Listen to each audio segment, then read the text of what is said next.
하나님 말씀 마태복음 11장 28절부터 30절까지 함께 보겠습니다.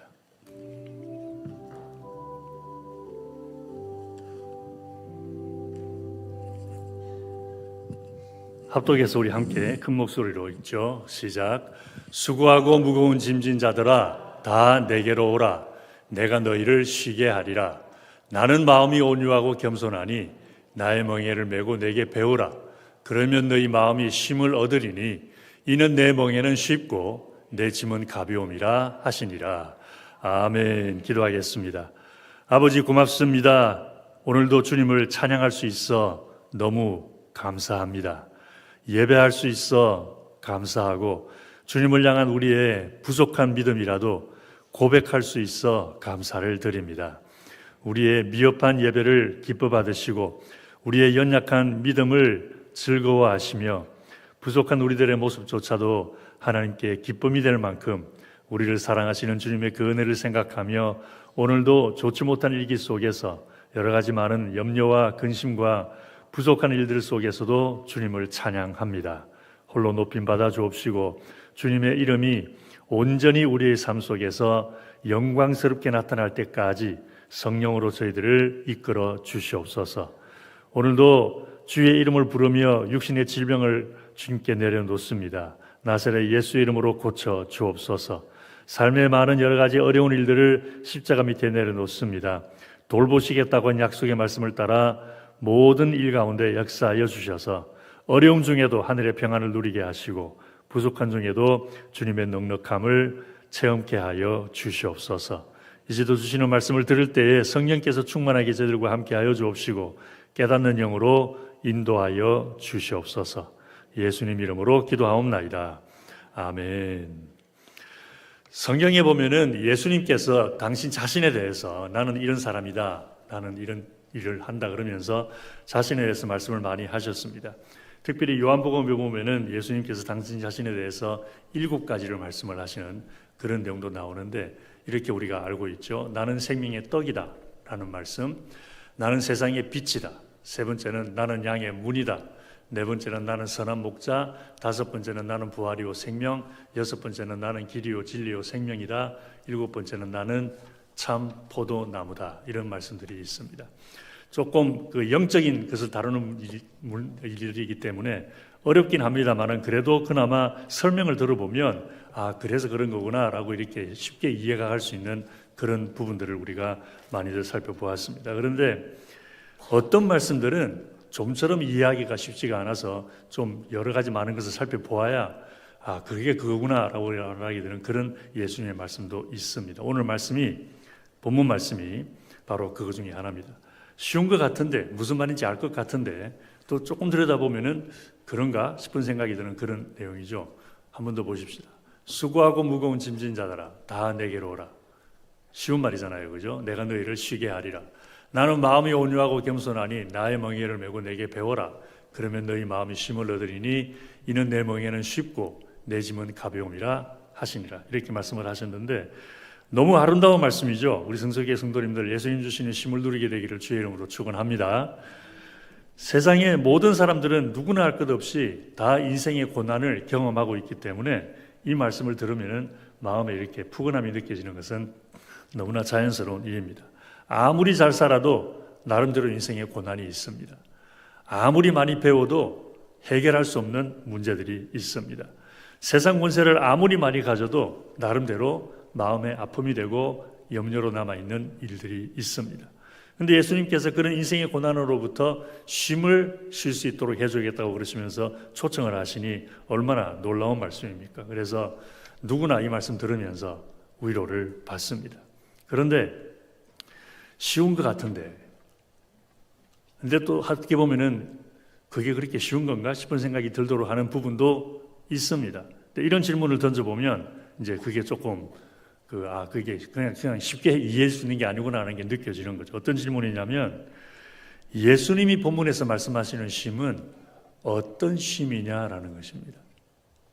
그냥 우리가 통상적으로 생각하는 상식적으로 생각하는 그런 쉼인가 아니면은 그보다도 깊은 뜻이 있는 건가라는 것인데 예수님이 말씀하신 이 쉼은 하루 종일 노동하느라고 피곤해 지친 고단한 몸을 끌고 집으로 돌아온 분에게 자리를 내어드리면서 여기 좀 누워서 편히 쉬세요라고 하는 그런 쉼을 가리키는 것인가? 아니면은 고민거리 때문에 밤잠을 못 자고 정신적인 피로를 많이 겪고 있는데 주님이 그 문제를 깔끔하게 해결해 주셔서 그냥 편안하게 잠을 쉬게 되는 그런 쉼인가? 하는 일본 질문들을 생각해 보는데 주로 우리는 그런 쉼들을 생각을 하잖아요. 그런데 생각해 보면 그런 것은 아닌 것 같습니다. 아쉽게도. 왜냐하면 성경에 기록된 예수님의 행적을 보면은 그런 쉼을 주신 일이 없기 때문에 그렇습니다. 예수님께서 병자들을 고쳐주셨고 귀신 쫓아내신 것은 분명합니다. 그런데 병 고침을 받고 귀신들로부터 노임을 받은 사람에게는 그러면 이제 세상 염려 걱정 걱정이 하나도 없고 편안하게 100% 쉼을 누리게 되는 건가요? 그렇지 않죠, 그죠? 비록 질병과 귀신 들림으로부터 쉼을 얻었다고 해도 다른 인생의 일들로 인한 고난은 여전히 남아 있습니다. 이웃들과의 관계 속에서 오는 다툼이라거나 시기, 원망, 질투라거나 경제적인 어려움이라거나 하는 그런 문제들은 여전히 병고침 받아도 남아있는 문제들이고 귀신이 쫓겨나가도 남아있는 문제들입니다. 그러니까 예수님께서 본문에서 하신 말씀은 그냥 하늘에서 뭐가 뚝 떨어지듯이 그렇게 쉼이라고 하는 것이 내 삶 속에 쑥 들어오는 그런 것은 아니라는 것입니다. 그러면 예수님이 말씀하신 쉼은 어떻게 얻을 수 있는 것이냐 라는 것이 이제 또 과제가 됩니다. 예수님께서 말씀을 해주셨죠. 오늘 본문에서 나의 멍에를 메고 내게 배우라 라고 말씀을 하십니다. 여러분, 쉬는 것을 배워야 되나요? 어떻게 생각하세요? 쉬는 걸 배워야 돼요? 아이고 하루 종일 고생 많았는데 방에 들어가서 좀 쉬어라 그러는데 이렇게 하는 것이 쉬는 거라고 가르쳐줘야 그게 쉬는 건가요? 아니잖아요, 그죠? 쉬는 건 누구나 다 아는 거잖아요. 그냥 낮잠을 잔다든지 앉는다든지 좀 누워서 이렇게 쉰다든지 텔레비를 본다든지 심지어 어떤 분들은 뭐 운동을 한다든지 그러면서 쉼을 얻는 그런 거는 누가 가르쳐주지 않아도 다 아는 건데 그런데 왜 예수님은 나의 멍에를 메고 내게 배우라라고 말씀을 하신 거냐라는 거죠. 그것도 나는 온유하고 겸손하니 내게 배우라. 야단치지 않을 테니까 책망하지 않고 그럴 테니까 화내지 않고 충분히 내가 잘 가르쳐 줄 테니까 나에게 배워라. 이런 말씀을 하셨단 말이에요. 무슨 말이냐면은 예수님이 주시는 쉼은 그냥 하늘에서 뚝 떨어지는 것이 아니라 예수님께로부터 무엇인가를 배워야 얻을 수 있고 누릴 수 있는 쉼이라는 것입니다. 할렐루야. 뭔가를 예수님께로부터 배워야 돼요. 예수님이 아니고서는 가르쳐 줄 수 없는 예수님을 통하지 않고서 세상에서 그 대학교에서도 못 배우고 전문기관에서도 못 배우고 선배들에게도 못 배우고 경험을 통해서도 배울 수가 없고 아무 어떤 것을 통해서도 배울 수 없는 오직 예수님만을 통해서만 배울 수 있는 그 무엇인가 한 가지를 배워야 그래야 누릴 수 있는 쉼이라는 것입니다. 그렇다면 예수님께로부터 무엇을 배우라는 말입니까? 무엇을 배우라는 말씀을 살펴보기 전에 무엇을 배우라는 것이 아닌지부터 보십시다. 많은 경우에 우리는 예수님께로부터 배워야 한다는 것은 지식이라고 생각을 합니다. 성경적인 지식, 영적인 진리 그런 것들을 가리키는 살아가는 방법 그런 것들을 생각을 합니다. 그런데 예수님께 배워야 하는 것은 지식이 아니다라는 것만은 분명합니다. 지식을 배우라는 것이 아닙니다. 성경 지식을 배우라는 것도 아니고 하나님께 예배하는 법도 배우고 기도하는 법도 배우고 섬기는 법을 배우고 순종하는 법을 배우고 그거 말하는 것이 아닙니다. 왜냐하면 그런 것을 배워 안다고 해서 고난이 사라지고 쉼을 얻는 것은 아니기 때문에 그렇습니다. 성경 공부하셨죠? 성경에 대한 진리 알고 계시죠? 100%는 아니지만 신앙생활 하는데 필요한 지식은 다 알고 계시잖아요. 성경 66권 줄줄 외우시는 분도 계시고 1년에 성경 1독, 2독, 3독까지 하시면서 성경에 나와 있는 내용 목사보다 더 잘 알아가지고 저를 긴장시키는 그런 분들도 계셔요. 그런데도 불구하고 온전한 쉼은 누리지를 못합니다. 그러니까 예수님께로부터 배워야 할 것은 그냥 단순한 영적인 지식은 아니라는 것이죠. 그럼 무엇을 배우라는 것이냐라는 건데 해답은 나의 멍에를 메고 내게 배우라는 말씀에 있습니다. 나의 멍에를 메고. 본구절에 대한 성경 공부를 하신 분들은 아시겠지만은 예수님이 여기서 말씀하시는 멍에는 쌍멍에를 가리키죠. 소의 멍에가 두 개가 붙어 있어요. 특별히 여기서 말씀하시는 멍에는 송아지를 훈련시킬 때에 어미소와 함께 매는 멍에입니다. 그래서 아직 송아지는 밭을 갈 때에 어떻게 해야 되는지를 모르니까 어미소 옆에 딱 붙어서 어미소가 하는 대로 따라 움직입니다. 주인이 워워 그러면 서고 이리 그러면 좌로 가고 저리 그러면 우로 가고 하는 그런 것을 송아지는 몰라요. 그렇지만 어미소는 알고 있기 때문에 멍에를 같이 메고 있으면은 이 소리가 들릴 때는 서는 거구나, 이 소리가 들릴 때는 가는 거구나 그러면서 어미소가 하는 그대로 따라하면서 배우는 것입니다. 그러니까 예수님께서 나의 멍에를 메고 내게 배우라라고 하신 말씀은 무엇이든지 예수님 하시는 대로 하라는 것입니다. 할렐루야. 예수님이 하는 대로 해라. 그 얘기입니다. 그럼 예수님 무슨 일을 하셨습니까? 성경에 보면 크게 세 가지 일을 하셨죠. 첫째, 병자를 고치고 귀신을 쫓아내셨습니다. 둘째, 하나님의 복음을 전파했습니다. 그리고 세 번째, 죄인들을 위하여 십자가를 지셨습니다. 그렇다면 우리도 병자를 고치고 귀신을 쫓아내고 복음을 외치고 십자가를 져야 된다는 말이냐? 맞습니다. 그래야 됩니다. 우리 성수교회 성도님들 그렇게 되기를 주의 이름으로 축원합니다. 그렇지만 예수님처럼 그렇게 똑같이 할 수는 없겠죠. 우리에게는 그런 권세가 없으니까. 그러나 예수님처럼 병자를 치유하지는 못하더라도 이웃의 병든 자들을 위하여 기도는 해야 되겠죠. 예수님처럼 귀신을 쫓아내지 못하더라도 예수 이름으로 선포라도 해야 되겠죠. 예수님처럼 복음을 외치지 못하더라도 예수 향기 나는 삶을 살도록 노력은 해야 되고 예수님처럼 십자가를 지지 못하더라도 죽은 영혼들을 위하여 하나님께 간구하고 기도하는 일은 해야 되겠죠. 그런데 예수님께서 본문에서 내게 배우라고 하신 것은 그런 것이 아닙니다. 그런 것을 배워서 실천하는 건 너무 중요합니다. 예수님께서 행하신 일들을 본받아서 예수님이 하신 것처럼 우리도 살아가는 것 너무너무 필요한 일입니다. 그런데 본문에서 예수님은 무엇인가를 예수님께 배우면 우리 마음이 쉼을 얻을 것이라고 말씀하셨어요.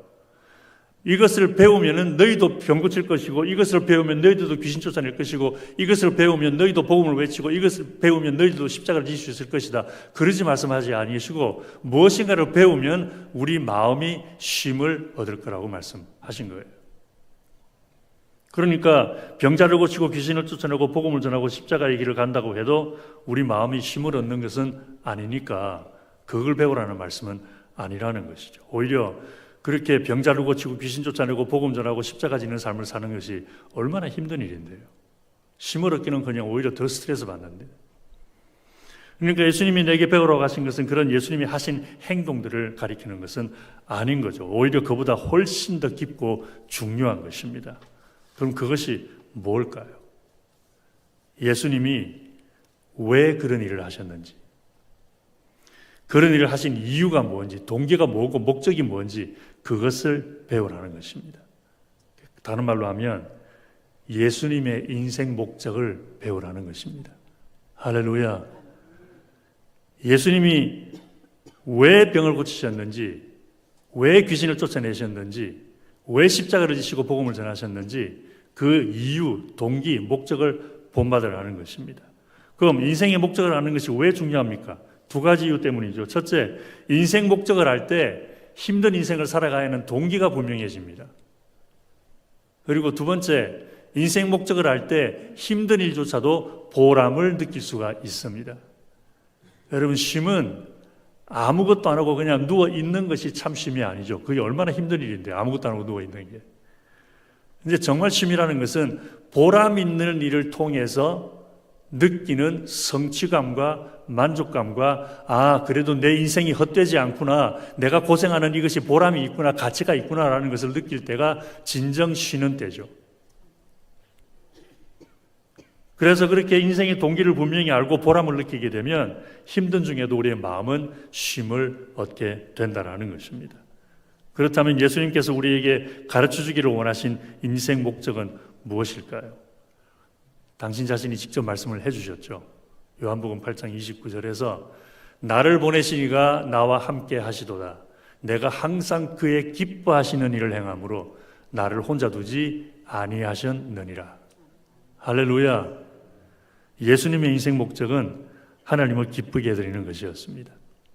병자를 고치고 귀신을 쫓아내신 것도 하나님을 기쁘게 해드리기 위한 것이 목적이었고, 복음을 외치고 십자가를 지신 것도 하나님을 기쁘게 해드리기 위한 것이 동기였습니다. 그래서 십자가를 지지 않도록 해달라고 간구하시면서 이런 말씀을 하셨죠. 나의 원대로 마옵시고 아버지의 원대로 하시옵소서. 내 기쁨이 아니라 아버지 기쁨을 먼저 찾으시라는 것입니다. 그러니까 예수님의 멍에는 단순히 죄인들을 위하여 십자가의 고통을 지는 그 멍에가 아니라는 것입니다.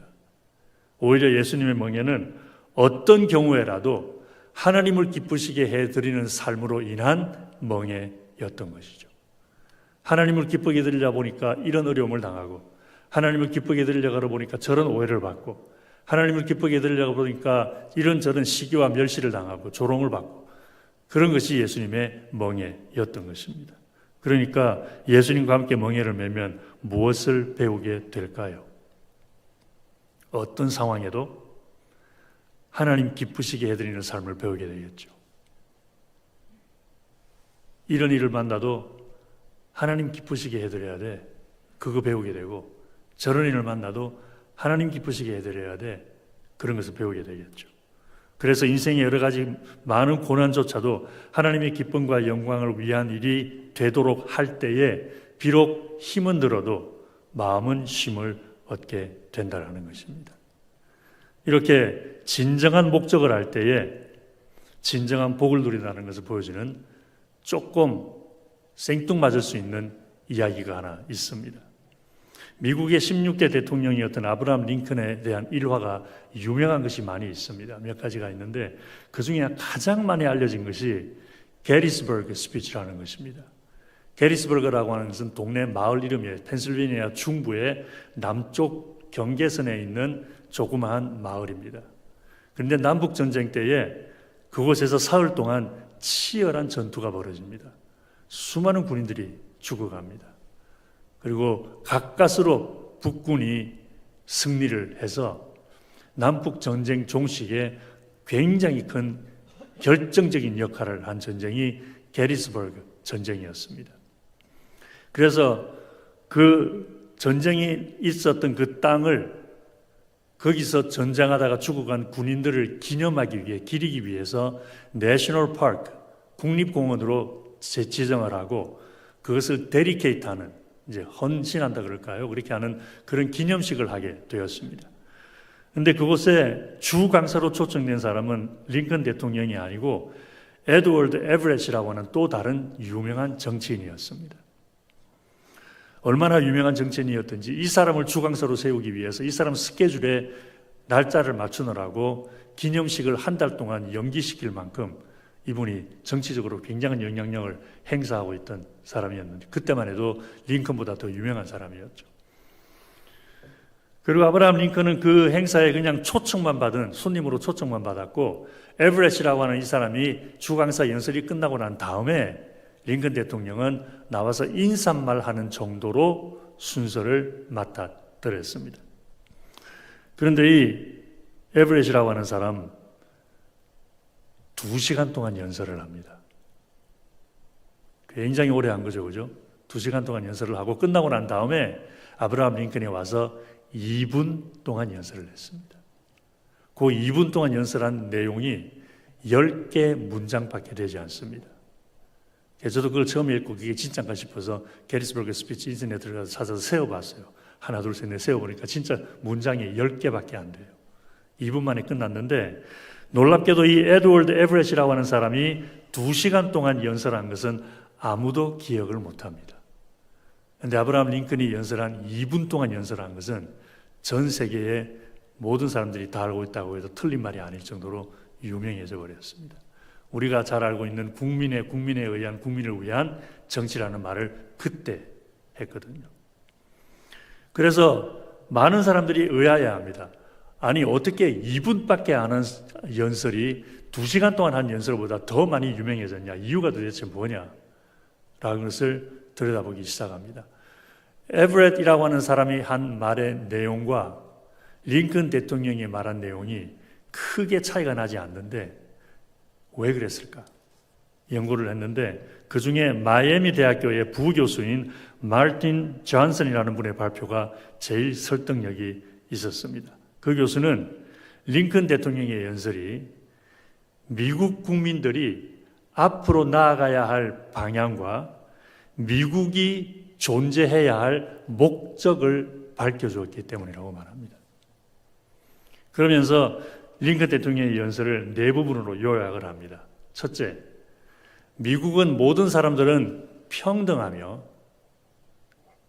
We are created equal in God. 하나님 안에서 우리가 다 동등하게 창조가 되었으며 모든 사람들은 참 자유를 누릴 권리가 있다는 이 두 가지 원칙 위에 세워진 나라다. 링컨 대통령이 이 말로 시작을 한 거죠. 두 번째, 이곳에서 많은 군인들이 죽은 것은 우리나라가 지키고자 하는 이 참 자유와 평등이라고 하는 이 원칙을 지키기 위해서 이 사람들은 여기서 희생을 했다. 세 번째, 우리는 이 땅을 그들에게 바치기 위해 모였지만 국립공원으로 지정을 해서 이곳에서 목숨을 바친 그 사람들에게 기념하기 위하여 이 땅을 그들에게 바치기 위해서 데디케이션 서비스 하느라고 우리가 이곳에 모여왔지만 정작 우리가 그들에게 바쳐야 할 것은 그들이 죽음으로 지키고자 했던 것을 우리도 지키겠다는 결단이다. 그리고 마지막으로 그러므로 우리가 해야 할 일은 그들이 목숨 바쳐 지킨 이 나라를 그리고 참 자유와 그리고 국민에 의한 국민을 위한 정치에 기반을 둔 새 나라로 만드는 일이다. 이게 링컨 대통령의 연설의 핵심이었습니다. 2분 만에 한 것인데 여기에서 링컨 대통령은 연설을 통해서 남북 전쟁이 끝난 미국이 무엇을 핵심 가치로 지켜야 하며 그리고 어떤 방향으로 나아가야 한다는 것을 간결하게 미국 국민들에게 보여줬다라는 것입니다.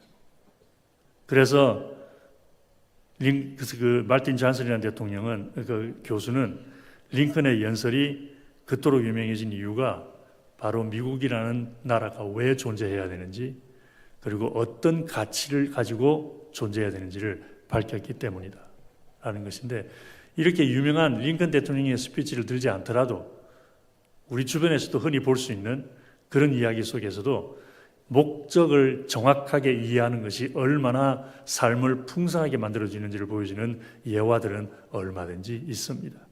그 중에 하나가 오래전에 제가 본 어떤 영화인데 어느 고등학교 미식 축구팀에 대한 실화를 바탕으로 한 이야기였어요.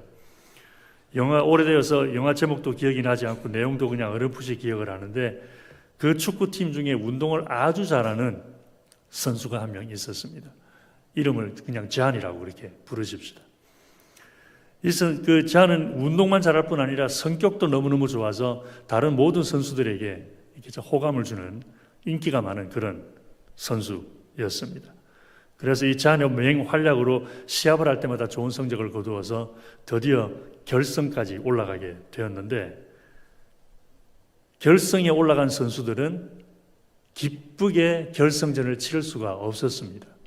왜냐하면 준결승을 하는 동안에 이 잔이라고 하는 친구가 하반신 마비가 되는 부상을 입었게 됐어요. 지금 병원에 입원하고 있는 상황이었습니다. 스타 플레이어인데 그 친구가 없으면 제대로 지금 게임이 안 되는 그런 만큼 중요한 역할을 감당했던 선수인데다가 그렇게 인기까지 많았던 잔이 하반신 마비가 되어 그래가지고 병원에 입원을 하고 있으니 선수들이 운동할 기분이 나겠습니까? 그래서 전반전이 끝났을 때에는 이미 많은 점수 차이로 상대방 팀에게 지고 있는 그런 상황이었습니다. 그래서 이제 휴식 시간에 이 전반전 끝나고 후반전 시작하기 한 30분 쉬는 시간에 코치가 선수들을 부릅니다. 그러고는 이런 말을 합니다. 더 이상 우리는 이기기 위해서 시합하지 말자. Let's not play the game just to win the game. 이기기 위해서 시합하지 말자. 남은 후반전을 제한을 위해서 싸우자. 이기든 지든 나중에 제한 앞에 갔을 때에 최선을 다했다라는 말을 할 수 있도록, 너를 위해서 우리가 최선을 다했다라는 말을 하도록 제한을 위해서 우리 경기를 하자. 그러고서 후반전이 시작이 됐는데 놀라운 일이 생겨버린 거예요. 역전을 해버렸어요. 뭐가 달라진 것입니까? 어떻게 해서 전반전에 지고 있던 사람들이 후반전에 가서 이기게 된 것입니까? 코치의 말 한마디죠. 그 말 한마디는 무엇을 바꿔주었습니까? 게임을 해야 하는 목적을 바꿔주었죠. 왜 게임을 해야 되는지. 그 전까지는 그냥 우승 트로피 타려고 했는데 생각해보니까 이게 아무 가치가 없는 거예요. 제한이 지금 저렇게 아파서 우리가 사랑하는 동료가 우리랑 같이 게임을 하다가 우리에게 이 결승전이라는 기쁨을 안겨주기 위해서 힘쓰게 뛰다가 부상을 당해서 하반신 마비가 되어 있는 상황에서 결승 트로피가 무슨 의미가 있냐는 거죠. 그런데 코치가 이 게임은 제한을 위해서 우리가 해야 되겠다. 목적이 바뀌어졌을 때에 그들의 게임은 더 이상 우승컵을 거머쥐기 위한 게임이 아니었던 것입니다. 예수님을 닮아 살면 쉼을 얻을 것이라고 말씀하셨지만 사실 예수님을 구주로 믿고 사는 삶은 예수 믿지 않는 삶보다 더 힘듭니다. 너무 힘듭니다. 그래서 어떻게 보면은 예수님을 닮으면 쉼을 얻는다는 말은 모순되는 것 같이 들리기도 합니다. 그럼에도 불구하고 예수 닮는 삶을 살면 쉼을 얻게 되는 이유가 있습니다. 예수 믿고 예수 섬기는 삶이 그렇지 않은 삶보다 더 어려울 수 있지만 인생 목적만큼은 분명하기 때문에 그렇습니다. 할렐루야. 물질은 풍성하지만 왜 살아야 되는지 모르고 하루하루 살아가는 사람과 조금 부족하지만 그래도 아침에 일어나야 하는 이유를 알고 잠자리에 들 때에 참 만족이 있고 고생을 하고 힘들더라도 욕을 얻어먹고 오해를 받고 비난을 받고 고통을 당하더라도 왜 그런 고통을 당해야 하는지에 대한 놀라운 영적인 목적을 알고 있는 사람이라면 어려움 중에도 쉼을 얻을 줄로 믿습니다. 그러므로 사랑하는 성수교회 성도님들, 예수님의 멍에를 함께 매십시다. 예수님께로부터 많은 거 다 배워야 되지만 그 중에서도 제일 먼저 제일 중요하게 왜 인생을 살아가야 하는지에 대한 목적을 분명히 배우십시다. 그래서 힘든 인생을 사는 동안 주님 주시는 참 쉼을 누리기를 주의 이름으로 축원합니다. 기도하겠습니다. 고마우신 아버지 하나님, 힘들게 살아가는 인생을 더욱 힘들게 만드는 것은 왜 이렇게 힘들게 살아가야 하는지를 모르는 것인데 아버지께서 인생의 참 목적을 가르쳐 주셔서 힘들지만 보람을 느끼게 하심을 감사를 드립니다. 우리 예수님을 본받아 하나님을 기쁘게 드리는 것을 이미 인생의 목적으로 삼고 있는 분들도 계시고 그것을 위해 기도하는 분들도 계시오니 성령님 함께하여 주셔서 이제 남은 인생 살아가는 동안 진정 하나님의 기쁨이 동기가 되고 목적이 되게 하여 주시옵소서. 주의 기쁨 위에 살기를 원하오니 성령으로 충만하게 채워주셔서 어렵고 힘든 일을 걸어가더라도 마음에는 참 평안과 쉼이 있게 하여 주시옵소서. 간절히 바라오며 예수님 이름으로 기도하옵나이다. 아멘.